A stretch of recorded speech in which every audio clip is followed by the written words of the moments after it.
Greetings, D&D players, enthusiasts, and observers alike, and welcome back to Chronicles of Kriath. My name is Emma, and I will be your DM today and every day that this wonderful campaign exists. Now, we're back with another prequel session, and you know what that means. Another character has found their way into this chaotic group of adventurers, and let's meet that character and his player, shall we? Rosie, take it away. Hello, guys. My name is Rosie. I am playing Aelon for you today. He is a elven fighter and subclass champion. I believe I'm here, actually, Emma, honestly, because you've stolen my husband. That is part of it, but also because I actually wanted you to play. Oh, well, thank you. But for the most part, my husband is Jeremy, who is playing Damien, and I have been a DM kind of as well, but usually for my job, I stopped because of COVID and everything. I've been playing a lot more D&D, met Emma through that, and here we are. We've been friends for over a year. I think it's almost 2 now, isn't it? Oh, good lord, I've known you too long. We're never getting rid of each other. Okay. Well, I hope not. But yes, I am very excited to play Aelon, and I just am so excited, like, you have no idea. I think Emma has an idea, but the listeners have no idea. Oh, I'm sure they will figure it out. Right. Anyway, Aelon, you wake up in your home in the inner circle of the city of Kriath, a circular walled city near the Karanos Mountains. And the sun peers in through your window. You smell Esme's cooking in the kitchen, not too far away. And then you remember what day it is. You're leaving today. Yes. That is literally his just single, like, moment of expression. It's just, yes. He gets up a little bit too fast. He's going to get dressed, shine his boots probably way too fast. He's going to grab his bags and then remember to make his bed like Esme has taught him. And then he's gonna not even look back at the room. He's going to just stride out, put his bags down, and go over to the kitchen where Esme will have food, I hope. Yes, you walk into the kitchen and that aroma gets stronger and stronger, revealing an elderly-looking halfling woman who is pulling a tray of scones out of the oven. And she turns around. Heaven. What? I said heaven. Yes, the smell alone is literal heaven. As she turns around and goes, "Oh, good morning, Aelon. Would you like a scone?" I would love a scone. You know what? Actually, I'll take 3. And he's going to take 3. Not his usual behavior. And she'll kind of raise an eyebrow, put the tray down, and be like, "Excited then, are we?" Well, also, I don't know when's the next time I'm going to have your cooking. Well, don't you worry, I've got plenty of that packed for you. And she walks over, picks up a large brown paper bag, and very quickly wraps the scones in like a paper that's sitting off to the side that you're assuming has been well used this morning, as she expertly wraps up the remainder of the scones on the entire tray, shoves them into the brown paper bag, and holds it out for you and is like, "I would never let you go hungry." You're also not going to live down that you make my food every day. He's going to take it and just kind of sigh and like put it down next to his like probably inside of his bag and just like, "Thank you. I really mean it, Esme."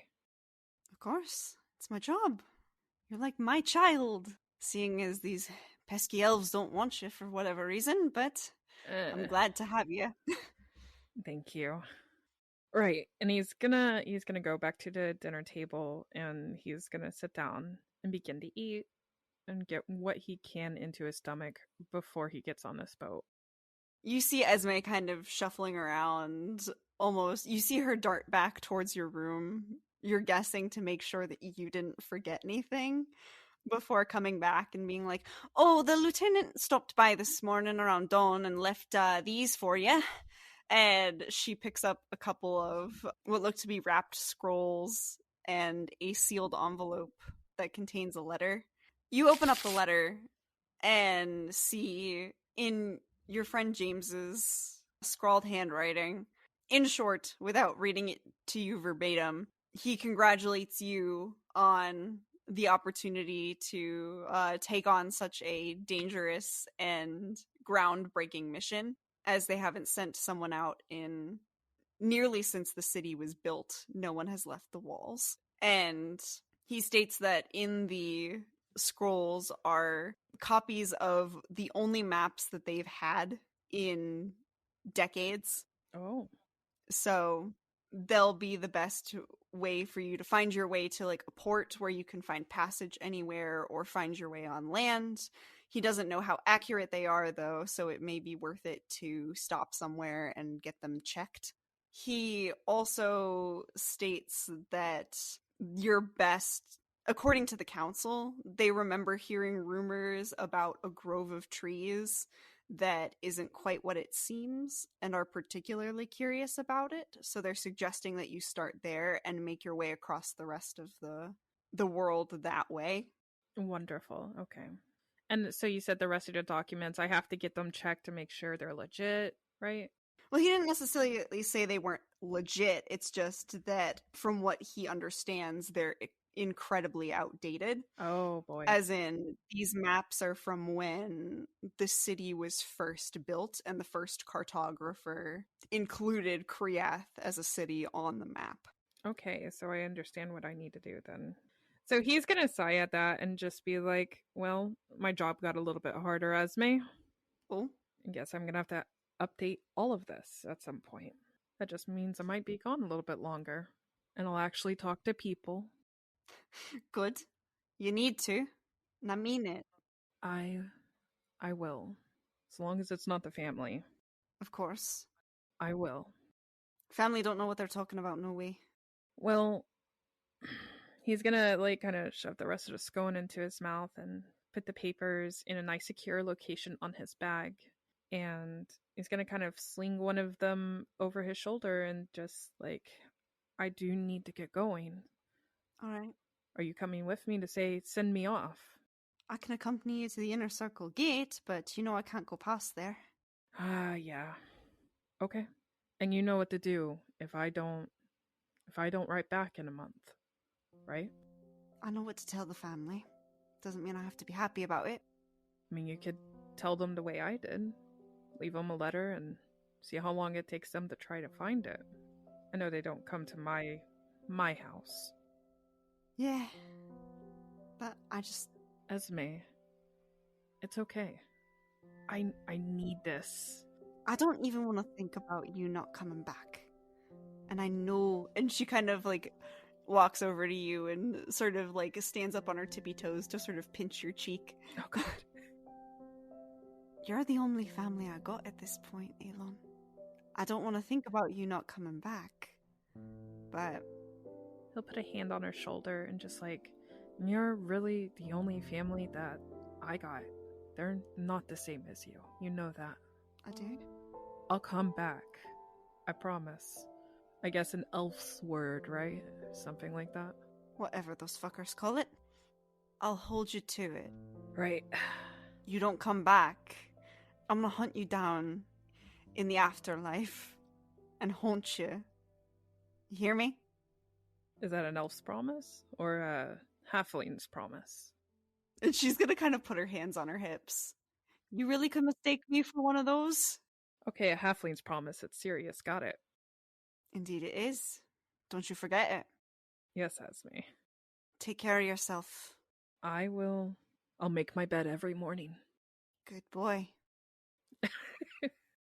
And she'll walk down the little hallway of your house and open the door for you and reveal the streets of the inner circle in the wee hours of the morning. No one out but guard patrols. A couple of them wave to you as you exit your house and continue on their paths. He respectively waves or salutes as he leaves as well. And you make your way through the city.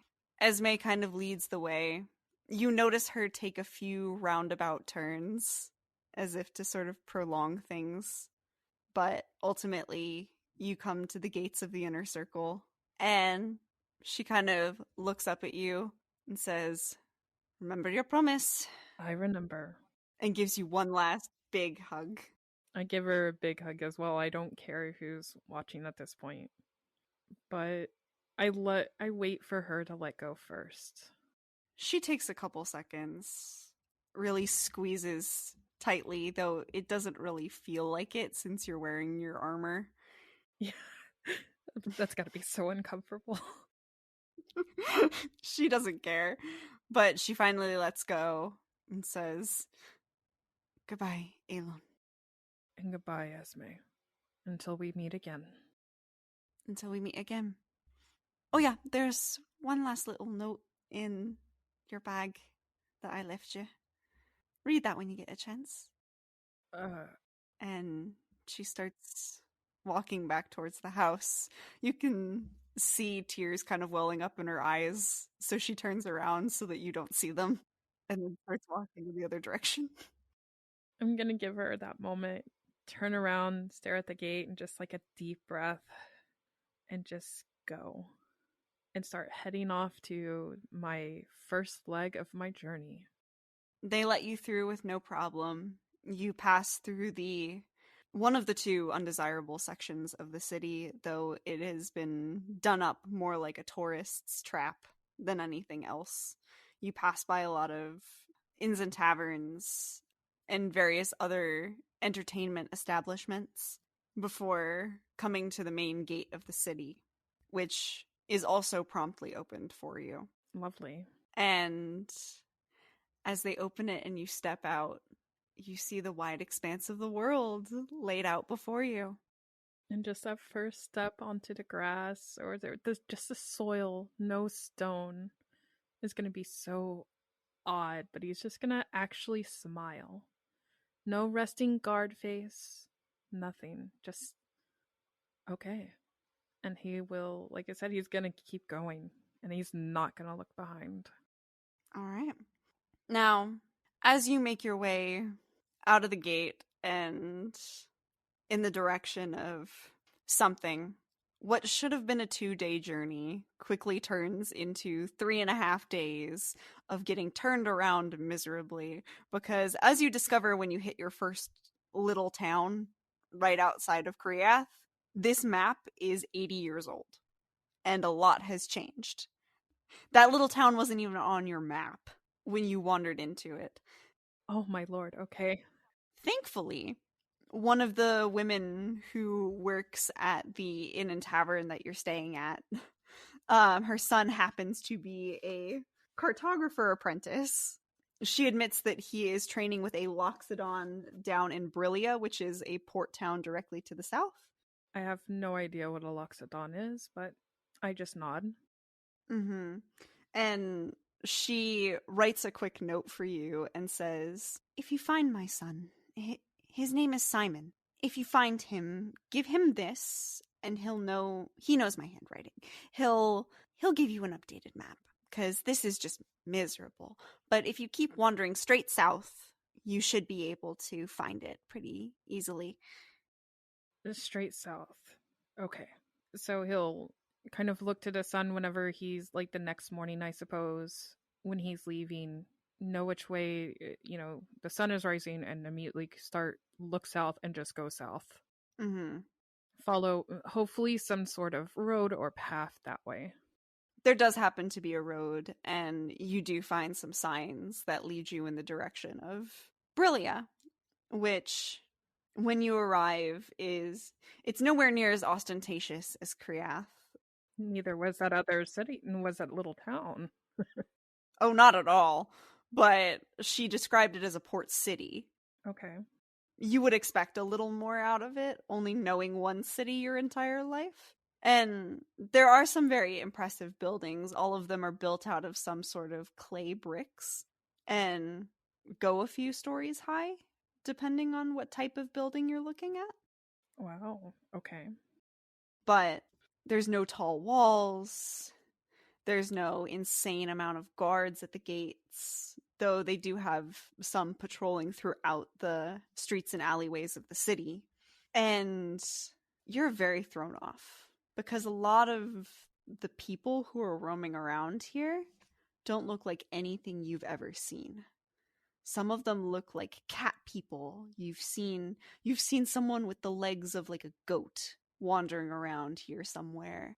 A lot of these people have what appear to be animalistic traits in one way or another, and everyone walks around as if it's completely normal. Here's the question: do I even see a human, an elf, a dwarf, anything like that? You've seen the occasional. You've seen like a human there. You had a couple halfling children run past you as you run in the streets. Okay, more specifically, then, seriously, any elves? No. Wow, I feel very out of place then. Mm-hmm. Okay. I will kind of look around, take it in, and if it seems normal to everyone else, it's got to be my new normal, I suppose. But I feel like Aelon's stare is going to be looking at, like, say, the first satyr that walks by or something. He's going to look and observe for probably much too long, and then he'll swiftly like look somewhere else, find somebody else, and just look too long, and it just keeps happening and it keeps bouncing. And you get a few weird looks for it as you wander around. But you eventually manage to find most information is passed through inns and taverns, and you manage to find theirs fairly quickly. And it doesn't take long for a friend of a friend of a friend to lead you to Simon the cartographer, who, per his mother's promise, sends you off with an updated map that has far more towns and cities on it than the previous one did. He would actually pull out a gold to give him, just as a thank you. You have no idea how much time you've saved me. Oh, thank you. I mean, it's my job. Well, you're doing very well. Thank you. And the boy just nods, but he seems flabbergasted at the fact that he was just paid for his efforts at making maps. Is he standing there holding the piece of gold as if it's foreign or something? Yeah. He's gonna he'll look to the boy and go, Did I not give you enough? Or No, no, no, no, no. It's great. I've just never been paid for one of my maps before. well, it's a beautiful map. It deserves a gold. Thank you. I mean, many maps from where I'm from, they cost way too much, but of course they're masters of their trade. So thank you. If this is a lot for you, then take it what it's worth. I may come back. Well, I hope you do. That way my master won't be the only one making the money. Right. What is this boy? Is he human? Yeah, he is human. He is gonna kind of get a little bit close, and he'll be like, I have a really quick question. I've only ever been in kind of one location. Could you perhaps explain to me what a loxodon is? Oh, it's an elephant person. Oh, I see. Okay. Have you never seen one before? No, they don't allow them where I'm from. I mean, it's really only elves too, so and the occasional others, but I mean, I know this is coming across badly, so I'm going to take my leave. Thank you. Enjoy your gold. He'll leave awkwardly. And that he, like, you notice that after you say they're not allowed where I'm from, he just looks at you as if you've said the sky is magenta. And you take your leave and you make your way back out into the town. Now, this is a port city. The lieutenant didn't give you any instructions on exactly how to travel, but he did say it would probably be easiest to get anywhere by ship. Okay. And I know that he had mentioned the forest.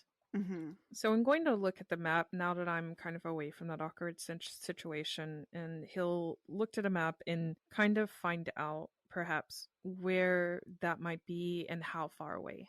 You look at the updated map, quickly locating Kriath, and then moving your finger south, you find Brillia very easily. The Sparkling Grove, which is the only large forest that you can see, is on the complete opposite side of the world. Oh, okay. And you said that my lieutenant didn't give me like hardly any details on how to get from here to the Sparkling Grove. No. Like he said, he would have told you that travel would be easiest by ship, but that's the only advice he would be able to give you, as he said, no one has ever ventured outside the walls since the city's creation. Well, I suppose I am gonna go towards the docks then, and just we're just gonna go for it and look for a ship and see what we can accomplish. All right. You wander over to the docks and find row upon row of parked ships, and in various states of loading or unloading. You speak to a few ship captains, and they recommend a couple different places. One recommends you go find a satyr named Toya, who captains the Malice, which is a fishing vessel that often makes its way around the entirety of the world and would likely be willing to drop you off in the Sparkling Grove. Okay. Another captain recommends you seek out the Badgerwood barge, which is run by an adventurous elf and his crew. The elf's name is Noramin Rostrada, Okay. and he says that they're always fun to hang out with in the tavern, but gives you no more information than that. I suppose I'm going to go for the Malice because as soon as you said elf, I I have no desire for that. So he'll go and attempt to find the Malice in this satyr. He doesn't know what a satyr is, but he's gonna guess it's something he's not seen. Yeah. You wander back to the last row of docks and find this small fishing vessel that seems like it could hold maybe a dozen people at most.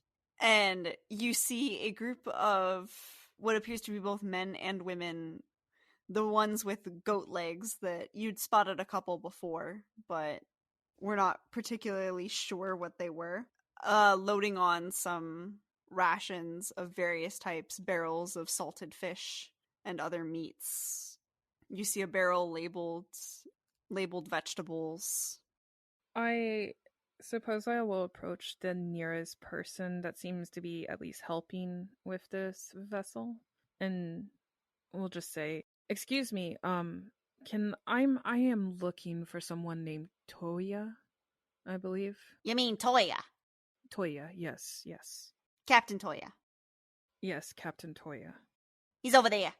And the little satyr very quickly points to another satyr standing off to the side, arms crossed, that has a very large, what the player would recognize as a cartoony, like, pirate captain hat sitting on his head Oh my god. as he directs them where to put the various barrels and such. Aelon is going to approach this funny hat sailor Captain Satyr. I don't know. A little bit kind of like not in his element and go, "You are a Toya, yes?" That's me, Captain Toya. How can I help you? I heard that you go around, you sail all around and fish all around the sea, the world. I apologize. That we do. Any sea we can get our hooves to. Where are you looking to go? I need to get to the Shimmering Grove, or at least the nearest port near it. You mean the Sparkling Grove? I'm so sorry. Yes, the Sparkling Grove. Ah, you're one of them tourists. I see how it is. Well, Excuse me? do you not know what goes on in the Sparkling Grove? No, no idea. I just know it's my destination, or at least my first destination. Got it. Okay. Sparkling Grove is known for being this place where you try to step into the forest and the forest spits you right back out. So, for whatever reason, everybody wants to make their way into the forest, but they can't. So that's why you called me a tourist. Yeah, it's become a tourist trap. Ah, is it legit? Do you know? I've never tried. Don't plan on trying. My life's on the open sea, but I can take you there if you want to find out. Yes, sir. How much should I pay you for the voyage then? He holds out a hand. 10 gold. Do I don't even know how much money I have, Emma. Yeah, I would probably have a ton, right? You would have a decent amount of money. They probably would have sent you out with, let's say you have 50 gold on you for now. Okay. I will definitely give him that 10 gold then. And he smiles, pockets it, and very quickly is like, come on aboard. I can introduce you to everybody else. Thank you. And he'll come on, like, looking a little bit, like, again, not in his element. Shy is not the right answer, but he's just quiet and very watchful.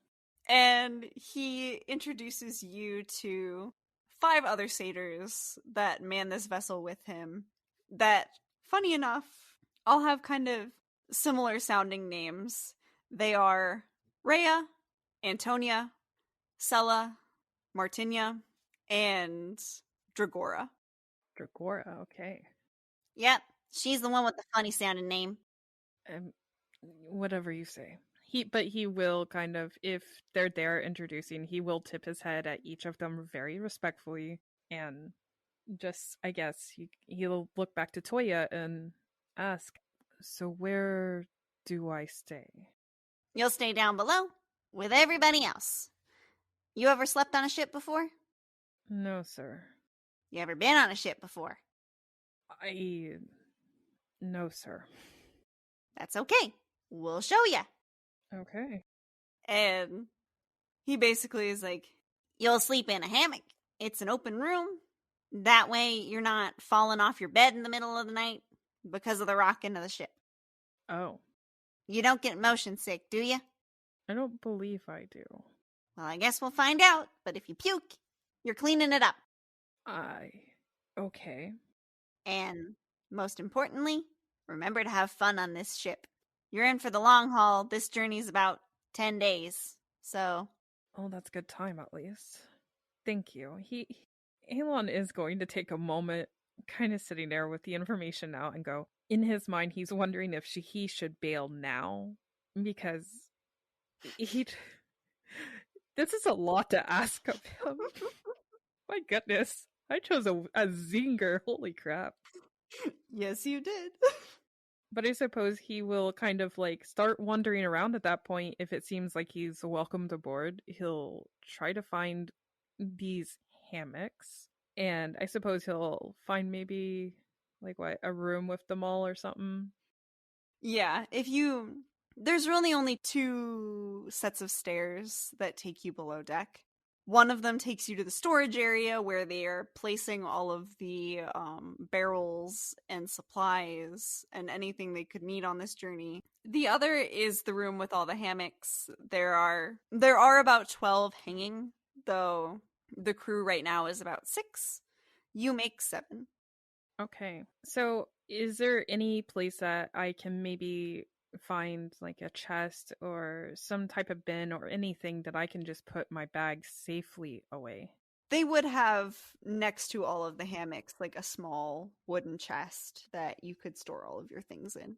He stows away his stuff, and he'll kind of go back up top and kind of wait and see like what he can do, or if there even is something to do. He's still learning.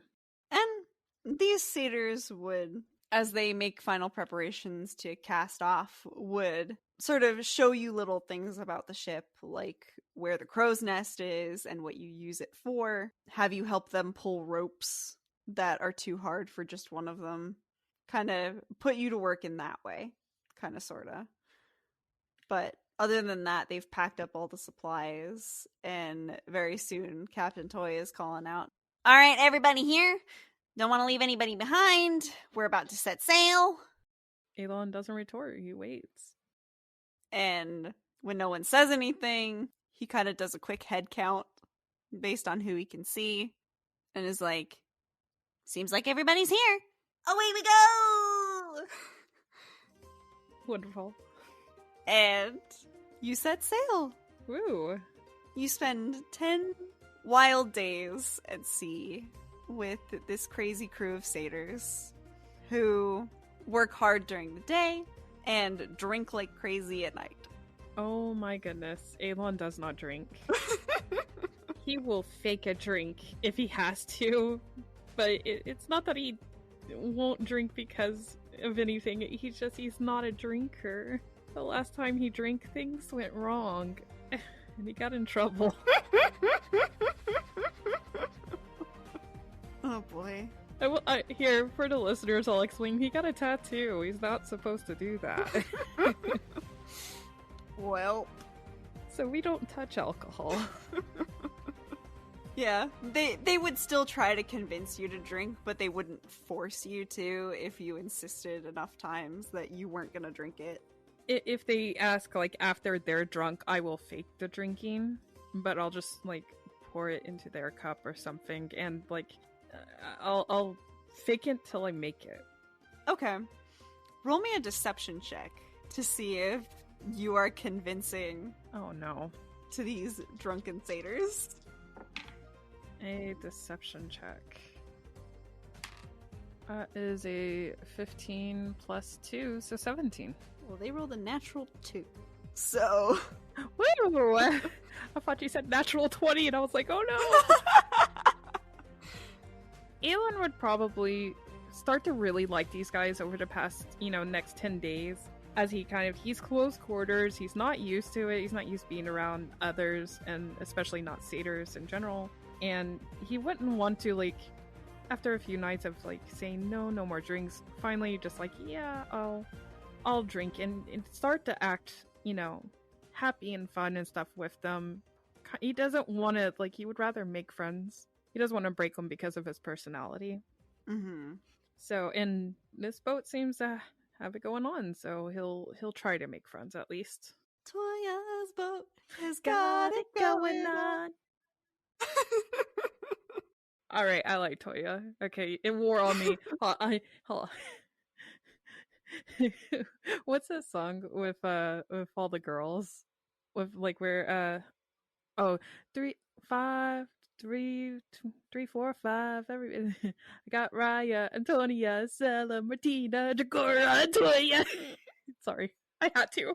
Oh boy, what have I done? Aelon's becoming fun? What? Yes, on the first session, no less. No. No, this is 10 days of blistering, like, sea work and stuff like that, and he'll kind of come out of the shell. It's not going to be, like, totally offstandish, but he's not going to share anything. Let's not assume things. Anyways. That's fair. They would have told you a bunch of stories of all their craziest catches at sea. Most of them you assume are a bit exaggerated, but you don't quite care. Especially after you do start joining them for a drink or two. Well, actually, would I know that they're exaggerated? I don't know, would you? Probably not. I would believe every word they say. All right. Then you hang on every word with bated breath as they talk about catching all sorts of types of giant squid and various other rare types of fish. I would probably be marveled, like, I would actually ask questions and get into it. They would answer your questions wholeheartedly throughout the nights that you drink and tell stories. Until finally, the coast comes into view. So the route they had sort of described to you that they were taking you through. You sail from Brillia down south into the Cernval Pass, and they drop you off at the southern tip of that portion of the continent in the port city of Norgit. Okay. Which they tell you if you make about a day and a half journey northward, you'll start to run into the trees that make up the Sparkling Grove. Toya kind of sits you down and warns you. Now, like I said, it's a tourist trap. So all these people who make money off the tourist traps, they're going to try and trap you. Tell them you can make your own way and avoid any paths or signs.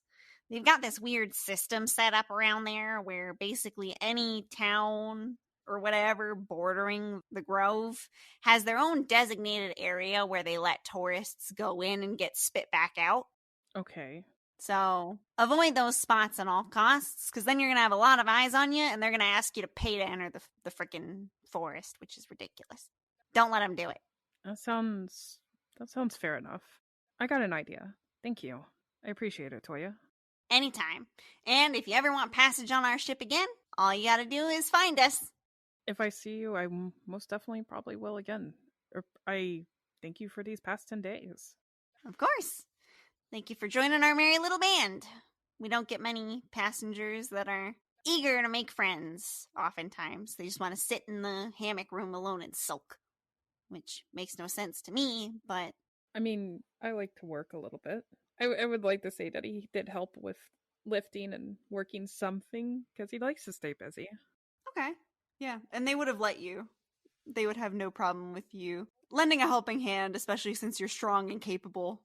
And oftentimes, depending on the strength of the winds, it'll take them a couple satyrs to hoist a sail. And just one of me. Yeah. Got you. Okay.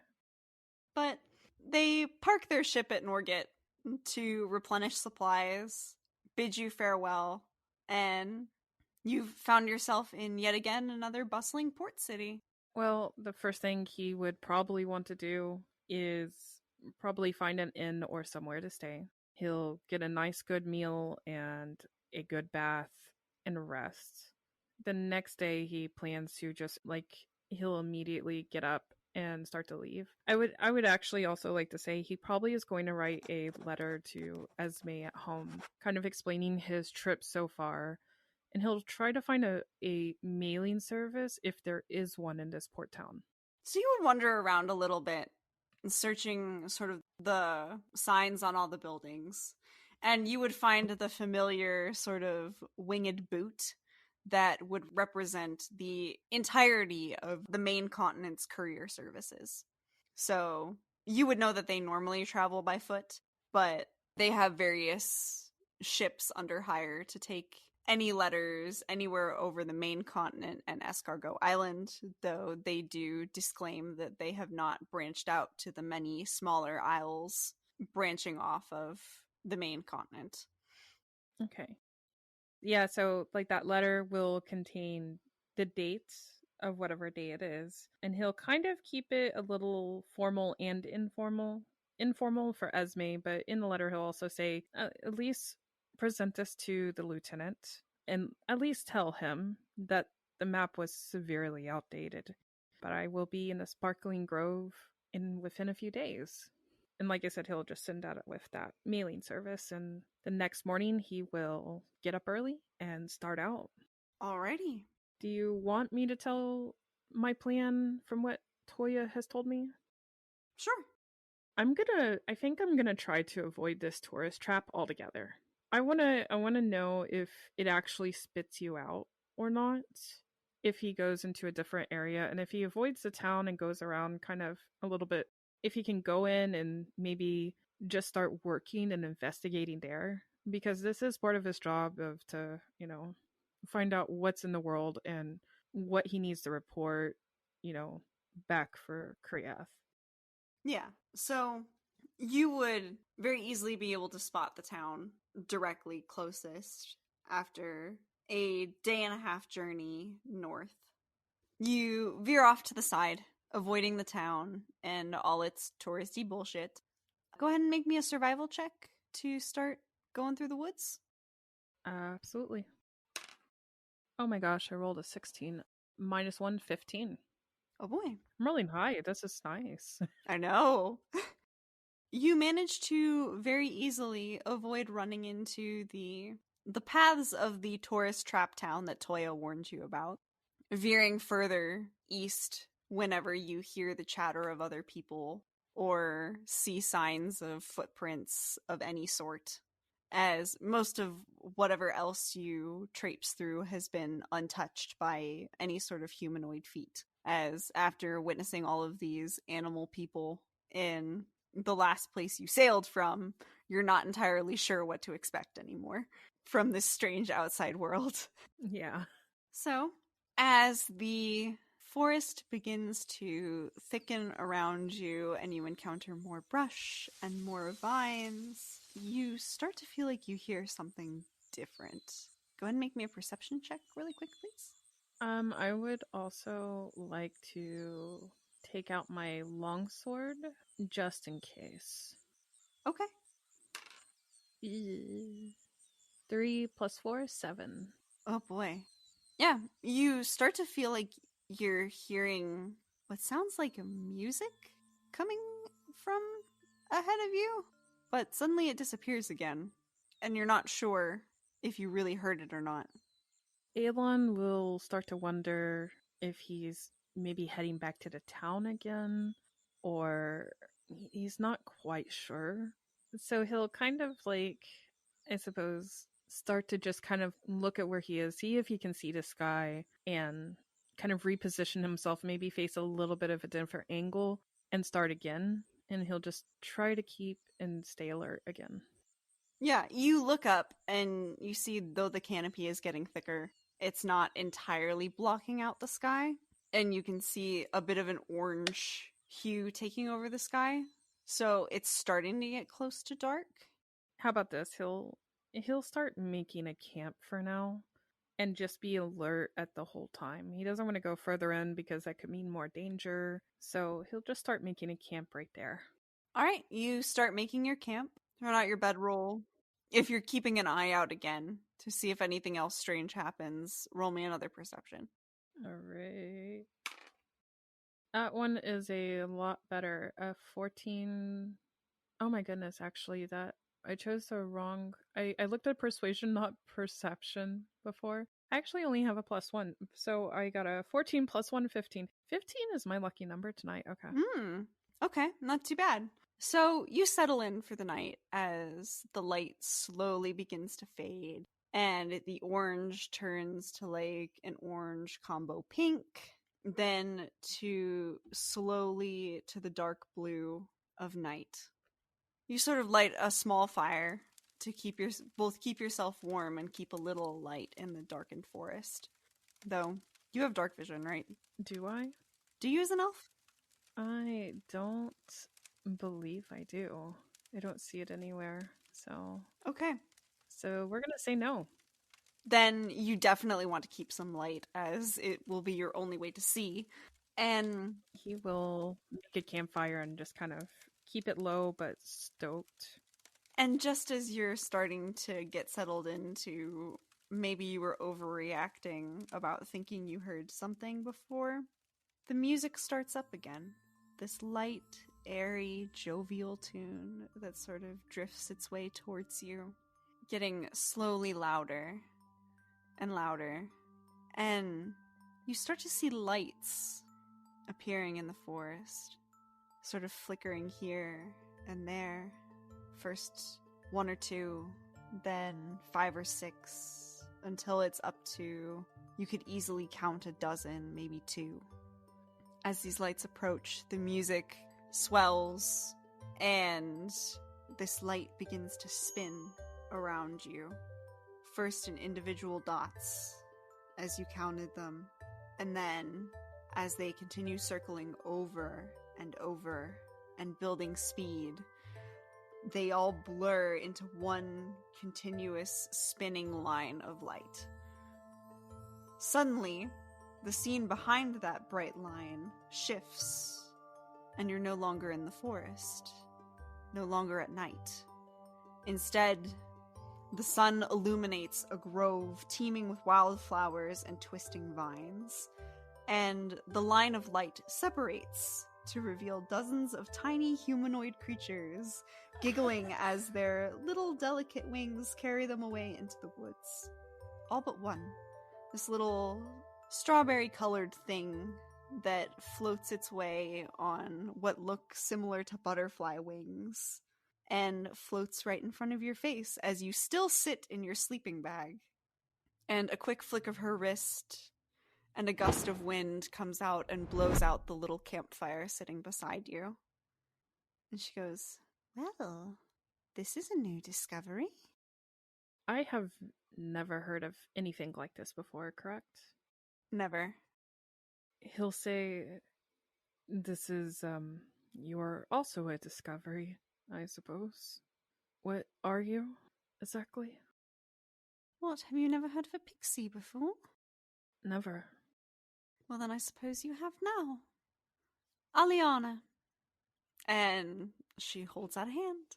Tiny little hand that's about as big as maybe the tip of your finger. I guess out of what he is quite used to, he will very delicately grab it and he'll bend his head to kiss it very, very gently. And he'll go, "Aelon, I guess a pleasure to meet you." Pleasure to meet you as well. I think I have someone here who wants to see you. "Me? Yeah, you're the only elf in these woods, aren't you? I thought there was a town nearby. Are there no elves there?" There are towns here, but they're made up of my kind. You're not near the town anymore. "I see. Okay. So somebody wants to see me. Then who exactly would that be?" Oh, you'll find out. Are you good to move? And she kind of looks down, intrigued at sort of the bedroll that you're sleeping in. Oh, yes, he'll kind of wiggle out of it and he'll begin to very, I guess, dexterously, he'll roll it up and use the tassels and tie it up and shove it on top of his bag.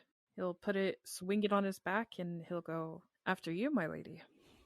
And she giggles, her cheeks turning a similar strawberry red. Oh, that's cute. As she smiles, is like, well, thank you. Somebody's an elf with manners. Giggling a little, she flies off into the trees. He'll follow her, kind of like a little smile. And as you follow, she sort of flies in these little spurts, stopping and starting to make sure that you follow her as she darts through the forest. This one obviously much more familiar to her as you pass by trees, much more, I guess the correct word would be decorated than the ones that you passed in the grove that you walked in prior. You see what appear to be little homes, almost the size of bird houses, hanging off these trees in various places. Little pixies fluttering in and out of them as you walk. Aliana tells you to watch your head as she darts between these homes. It being a bit less of a problem for her, seeing as she's about the size of many of the birds that you've seen flying around at home. So yeah, he'll respectively like bow his head as he goes underneath them and tries not to interrupt, I suppose, anybody. And this continues for a good 5 to 10 minutes until Aliana stops. And you're met with the sight of this massive oak tree growing up far higher than any of the other trees that you've passed. And its branches reach out over the canopy. And in the trunk of this massive tree, you spot a door. And Aliana looks at you and goes, "She's waiting inside. I wouldn't keep her waiting." And you seriously won't tell me who it is? "You'll know it when you see her." "Thank you, Aliana." And he'll head towards this door and he'll kind of grab the, I guess, the doorknob or whatever it is to open, and then he'll release it, knock at least 3 times, see if there's a response. Whether there is or not, he will open the door and step in. You hear a voice start, like someone open their mouth to speak and like breathe in. And then you step inside and the voice stops and you're met with what looks almost like a teenage girl. Flowy green cape covering over a white dress. Short brown hair that leads into like pink at the ends and wide bright violet eyes kind of looking at you. And she goes, "Well, you made it. It's not often that mortals like you stray from the path that my sisters saw for them. Close the door on your way in." He'll close the door and kind of come in a little bit more cautiously. This is a full-size person, yes? Yes, this is a full-size person. How old does she look? She looks maybe 15, Okay. and her ears are slightly pointed, So it looks like an elf. Oh boy. like a half elf. Okay. Oh, okay. Okay. And she kind of looks at you and goes, "Do you know who I am?" Um, my apologies, I guess, my lady. Aliana said I would recognize you, but and he'll take another glance, top to bottom and up again. I'm afraid I don't. Make me either a religion or a history check. Religion or history? I'm gonna do a history. Ooh, I got a 17 plus 2, 19. Let's go. Nice. You distinctly recall in one of your history books where they talk about the deities and the influence they've had on the world as it has been, a portrait of a very similar looking young girl that went by the name of Faithrin. She was one of the 3 goddesses of fate. Oh. So then, as he's like, basically, as he's saying, I don't know, he will actually trail off instead and he'll stop and take a moment, kind of actually, like, I guess, like, take her all in. Mm-hmm. And he'll dip his head, like, very respectfully, and then look back at her and go, You couldn't be. Could you? And she kind of smirks. This very excited, childlike grin. Oh, but I am. Bet you didn't expect you'd meet a god, did you? No. I, especially not you, but actually none of them, but is there a reason? Am I in trouble? No, not yet anyway. That's not good. I don't like to get morbid like my sisters, but the whole world is in trouble, Aelon. There's a lot going on behind the scenes that mortals don't get a look into. But they need to have somebody to rise up to the task when it comes up. And it's coming up very fast. And you want this to be me? Not just you. But yes. Who else then? Oh, you'll meet them. Don't worry. There's a lot happening behind the scenes that mortals aren't really picking up on. But you're smart. And so is everyone else that my sisters and I have handpicked. They all met up already. They'll start seeing the signs soon. Well, they've already seen a bit of them, but I don't think they've put the pieces together yet. You're going to give them a nudge in the right direction. Okay? Fair enough. Can I tell them all of this? That you've seen me? Yeah, sure. I don't care. Okay, that helps. I mean, you've probably... Well, my apologies. I'm feeling very mortal at this moment. You don't feel mortal all the time? I mean, no, sometimes I feel like I'm on top of the world, or at least in control, but in this moment, it's... Ah, so you're confused. Okay. Right.